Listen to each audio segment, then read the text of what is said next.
Hello every one, welcome back Mallu story world. കഥ shehnai part 2. അവതരണം ഷെറിനോഷ. Shafi please, നമ്മൾ രണ്ടും ഇങ്ങനെ സംസാരിക്കുന്നത് ആരെങ്കിലും കണ്ടാലോ? നീ ഈ പറയുന്നതും കാണിക്കുന്നതും ഒക്കെ ഹാജാർ അറിഞ്ഞാലുള്ള പുകിലെന്താ? പ്ലീസ്, താൻ മനസ്സിൽ എന്തെങ്കിലും ഉണ്ടെങ്കിൽ അതൊക്കെ മറക്കണം. അതൊന്നും ഒരിക്കലും നടക്കാത്ത വെറും സ്വപ്നങ്ങൾ മാത്രമാണ്. അവൾ വാതിൽ വലിച്ചു തുറന്ന് പുറത്തേക്ക് കടന്നു.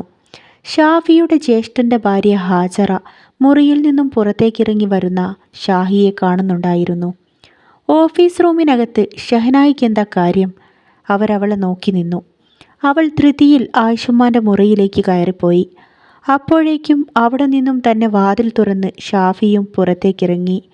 ഹാജറയുടെ മുഖത്തൊരു നടുക്കം പ്രത്യക്ഷപ്പെട്ടു. എൻ്റെ പടച്ചോനെ, ഇവരെ തമ്മിൽ എന്ത് ബന്ധാ?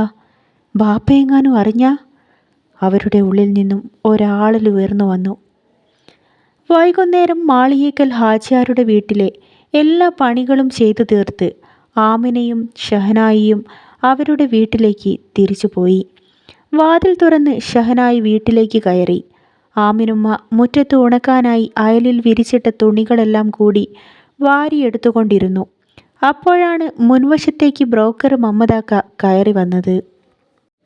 എന്താ മമ്മദാക്ക, നിങ്ങളെ കണ്ടിട്ട് ഒരുപാടായല്ലോ. ആമിന തുണികളെടുത്ത് ഉമ്മറത്തേക്ക് കയറി. ഞാൻ എപ്പോൾ വന്നാലും നിങ്ങൾ എന്നെ നിരാശപ്പെടുത്തും. ഏതായാലും ഈ പ്രാവശ്യം വന്നത് അങ്ങനെ ആവരുത് ആമിന. അയാളുടെ വാക്കുകളിൽ പരിഭവം നിറഞ്ഞു. ഇത് ഷഹനായിയുടെ ഭാഗ്യമെന്ന് കരുതിയാൽ മതി. അക്കരമ്മല സുബൈറാണ് ആള്. അവനിന്ന് റോഡിൽ വെച്ച് ഷഹനായിയെ കണ്ടു. പൊന്നും പണവും ഒന്നും വേണ്ട, ഓന് ഓള് മാത്രം കൊടുത്താൽ മതി എന്നാ പറഞ്ഞത്. മമ്മദാക്കാൻ്റെ സംസാരം കേട്ടതും ആമിനുമ്മാൻ്റെ മുഖത്ത് അമ്പരപ്പ് നിറഞ്ഞു. സുബൈറിനെയും കുടുംബത്തെയും ആമിനുമ്മയ്ക്ക് നന്നായി അറിയാം. ബാപ്പാക്ക് കടം കയറി ആത്മഹത്യയുടെ വക്കിലെത്തി നിൽക്കുമ്പോഴാണ് സുബൈർ ദുബായിലേക്ക് പോയത്. അവിടെ എത്തിയതിൽ പിന്നെ അവന് നല്ല കാലമായിരുന്നു. ഇപ്പോൾ നല്ല നിലയിലാണ് കുടുംബം. അങ്ങാടിയിൽ പള്ളിയിലടുത്ത് സ്ഥലം വാങ്ങി പുതിയ വീടൊക്കെ വച്ചിട്ടുണ്ട്. കല്യാണം ശരിയായാൽ കല്യാണവും വീട്ടുകൂടലും ഒന്നിച്ചാണെന്ന് പറയുന്നത് കേട്ടിട്ടുണ്ട്. ആമിനുമ്മ വല്ലതും പറയാൻ തുടങ്ങുന്നതിന് മുമ്പ് തന്നെ ഷഹനായി അകത്തു നിന്നും മുൻവശത്തേക്ക് വന്നു. വേണ്ട മമ്മദാക്ക, എനിക്കിപ്പോൾ ഒരു കല്യാണം വേണ്ട. ഞാൻ പറഞ്ഞിട്ടില്ലേ എനിക്ക് പഠിക്കണമെന്ന്? മുൻപ് തന്നെ ഞാൻ നിങ്ങൾ ഒരുപാട് വിവാഹാലോചന കൊണ്ടുവന്നപ്പോൾ എനിക്കിപ്പോൾ വേണ്ടെന്ന് പറഞ്ഞതല്ലേ. ഇനിയും ഈ കാര്യം സംസാരിക്കണ്ട കേട്ടോ. അവൾ ധൃതിയിൽ അകത്തേക്ക് കയറിപ്പോയി. മമ്മദാക്കാൻ്റെ മുഖം ഒന്ന് വല്ലാതായി. നിങ്ങളൊന്നും വിചാരിക്കല്ലേ മമ്മദാക്ക, ഓളുടെ കല്യാണം കഴിഞ്ഞാൽ ഞാനിവിടെ ഒറ്റയ്ക്കായി പോകുന്നുള്ള പേടിയാ എൻ്റെ കുട്ടിക്ക്. സുബൈറിനെ ഞാൻ അറിയും. എനിക്ക് ഈ വിവാഹം നടത്തുന്നതിൽ എതിർപ്പൊന്നുമില്ല. പക്ഷേ ഓളുടെ സമ്മതമില്ലാതെ ഒന്നും ചെയ്യാൻ കഴിയൂല. സാവധാനം ഞാൻ അവളോടൊന്ന് സംസാരിച്ച് നോക്കട്ടെ. ഇപ്പം നിങ്ങൾ പൊയ്ക്കോളൂ. ആമിനുമ്മ മമ്മദാക്കാനെ പറഞ്ഞയച്ചു. അവിടെ വച്ച് സംസാരിച്ച കാര്യങ്ങളെല്ലാം മമ്മദാക്ക ഉടൻ തന്നെ സുബൈറിനോട് ചെന്ന് പറഞ്ഞു. ഷഹനായി ഇപ്പോൾ വിവാഹം വേണ്ടെന്ന് തീർത്ത് പറഞ്ഞിരിക്കുക. അയാളുടെ വാക്കുകൾ കേട്ട സുബൈറിൻ്റെ മുഖം വല്ലാതായി. ഇനിയിപ്പോൾ എന്തു ചെയ്യും? അവൻ്റെ വിഷമം കണ്ട മമ്മദാക്ക അവനെ സമാധാനിപ്പിച്ചു. ആമിനുമ്മ അവളുടെ ഇഷ്ടത്തിനെതിരായി ഒന്നും ചെയ്യൂല. നിനക്ക് പറ്റുമെങ്കിൽ നീ അവളുടെ മനസ്സൊന്ന് മാറ്റാൻ ശ്രമിക്കുക. ഉമ്മാൻ്റെ കഷ്ടപ്പാട് പറഞ്ഞ് നീ അവളുടെ മനസ്സൊന്ന് ഇളക്കാൻ നോക്ക്. അയാൾ സുബൈറിൻ്റെ തോളിൽ തട്ടി അവന് ഐഡിയ പറഞ്ഞു കൊടുത്തു. ശേഷം അവിടെ നിന്നും യാത്ര പറഞ്ഞു.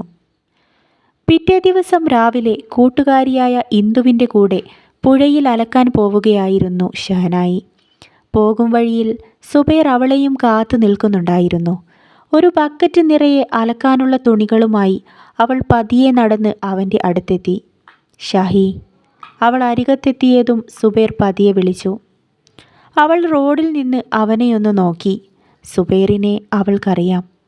ഞാൻ മമ്മദാക്കാനെ ഒരു കാര്യം പറഞ്ഞേൽപ്പിച്ചിരുന്നു. അവൻ ശബ്ദം താഴ്ത്തിയാണ് സംസാരിച്ചത്. നിനക്ക് പഠിക്കണമെന്ന് കാരണം കൊണ്ട് നീ ഈ വിവാഹത്തിന് സമ്മതമല്ലെന്ന് പറഞ്ഞില്ലേ? ഹാജിയാരുടെ വീട്ടിലെ പാറു ചേച്ചി ജോലി ഉപേക്ഷിച്ചു പോയല്ലോ. അവർ പകരം ഒരാളെ വയ്ക്കാൻ ശ്രമിച്ചു. എന്നാൽ നിൻ്റെ ഉമ്മ അത് വേണ്ടാന്ന് അവരോട് പറഞ്ഞു. എന്തുകൊണ്ടാണെന്ന് നിനക്കറിയോ?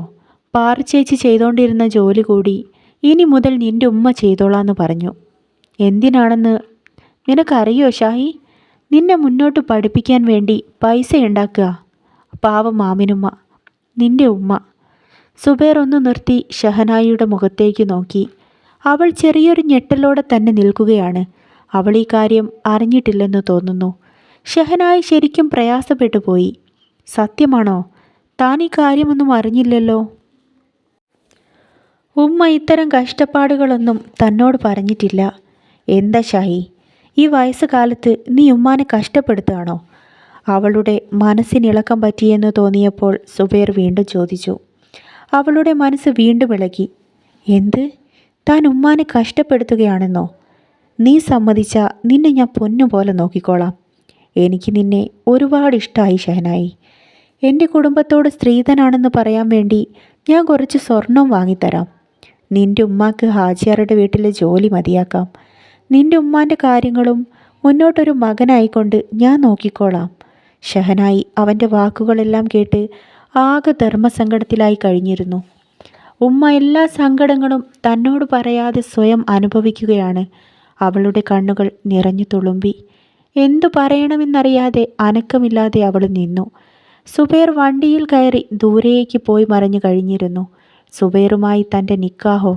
അവളൊരു നിമിഷം സങ്കല്പിച്ചു നോക്കി.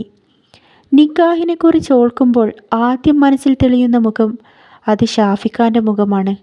ആരെ തീർത്താലും ഞാൻ നിനക്ക് മഹർ തരുമെന്ന അവൻ്റെ വാക്കാണ്. ഒരിക്കൽ പോലും തുറന്നു പറഞ്ഞില്ലെങ്കിലും തൻ്റെ ഉള്ളിനുള്ളിൽ ഷാഫിയോട് ഒരുപാട് ഇഷ്ടമുണ്ട്. എന്നാൽ ഒരിക്കലും നടക്കാൻ സാധ്യതയില്ലാത്ത ഒരു സ്വപ്നം മാത്രമായിട്ടാണ് ഷഹനായി ആ പ്രണയത്തെ കണ്ടത്. നാട്ടിലെ പ്രമാണിയും പ്രതാപിയുമായ ആലിഹാജിയുടെ ഇളയപുത്രന് ഒരിക്കലും വീട്ടിലെ അടുക്കളപ്പണി ചെയ്യുന്ന ആമിനുമ്മാൻ്റെ മകളെ വിവാഹം കഴിക്കാനാവില്ലല്ലോ. അവൾ കണ്ണീരോടെ ആ വഴിവക്കിൽ നിന്നു. ആലിഹാജിയുടെ 5 ആൺമക്കളിൽ ഇളയവനാണ് ഷാഫി.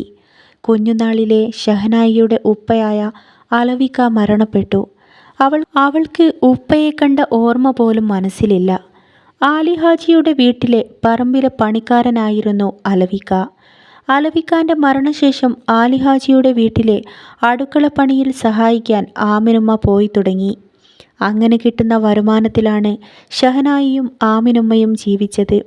ചെറിയ പ്രായം മുതലേ ഷഹനായിയുടെ കളിക്കൂട്ടുകാരനാണ് ഷാഫി. വളരും തോറും അവൻ്റെ മനസ്സിൽ തന്നോടുള്ള ഇഷ്ടം അത് പ്രണയമായി മാറുന്നത് അവൾ തിരിച്ചറിഞ്ഞു. ഷാഫിയുടെയും ഷഹനായിയുടെയും പ്രണയം സഫലമാകുമോ?